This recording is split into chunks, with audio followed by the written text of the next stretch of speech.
Bonne action de grâce à tous et bienvenue à Perspective. Je suis Francis Denis. Du 6 au 8 octobre dernier se tenaient au Jésus de Montréal les États généraux de la commémoration.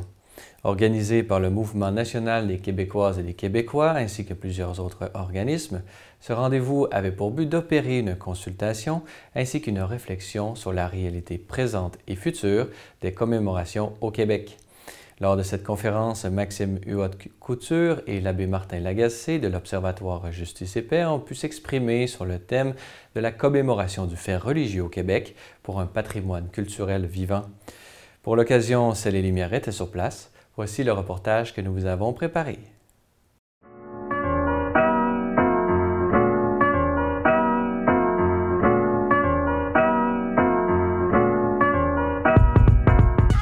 C'est une conférence sur les commémorations qui, pour nous, s'imposait. En fait, en 2011, on a fait une étude, c'est M. Charles-Philippe Courtois qui a fait une étude sur les politiques de commémoration, qui proposait d'élaborer une politique de commémoration avec le gouvernement de l'époque, qui était le gouvernement de Jean Charest. Donc, il y avait eu des discussions qui ont été poursuivies par le gouvernement de Pauline Marois par la suite, qui sont un peu retombées là, depuis l'élection du nouveau gouvernement.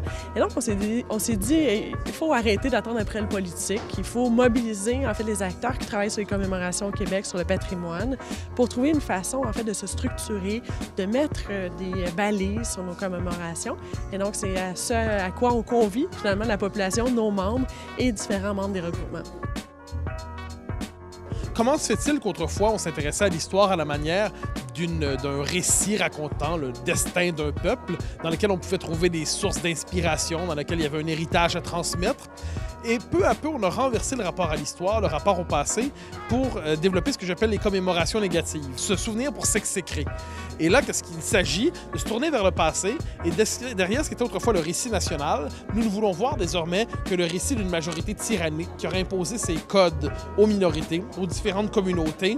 Et donc, désormais, on va se tourner vers ces minorités autrefois dominées, nous dit-on, et leur donner une espèce de place privilégiée, ce qu'on peut comprendre, il y a un souci d'empathie, mais derrière ça, il y a une criminalisation du récit national qu'on ne veut voir que sous le signe de la persécution de la diversité.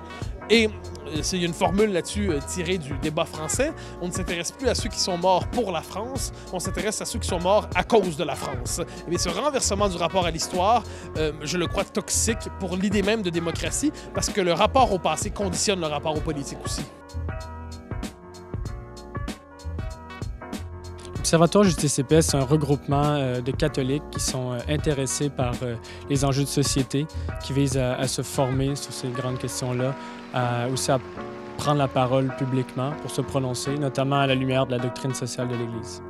Donc, l'Observatoire Justice et Paix était ici pour, entre autres, aborder le fait religieux, le patrimoine religieux au Québec, qui est très important, qui prend une place peut-être même prépondérante dans notre patrimoine. Donc, il y a eu des bons échanges. Je crois qu'il y avait vraiment une ouverture à cette importance-là du patrimoine religieux. D'abord, c'était déjà assez surprenant qu'on y soit accueillis parce qu'on n'est pas du tout dans ce réseau-là.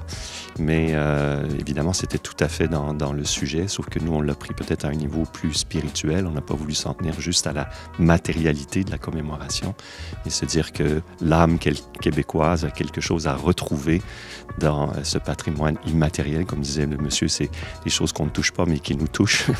Et donc, la guérison de la mémoire, c'est se dire, mais comment se réapproprier, même si ce n'est pas spirituellement avec la foi, au moins culturellement, ce patrimoine en changeant notre regard, cette guérison de la mémoire, c'est un regard plus objectif, plus serein, plus réconciliant avec cette part de notre identité qui est le catholicisme.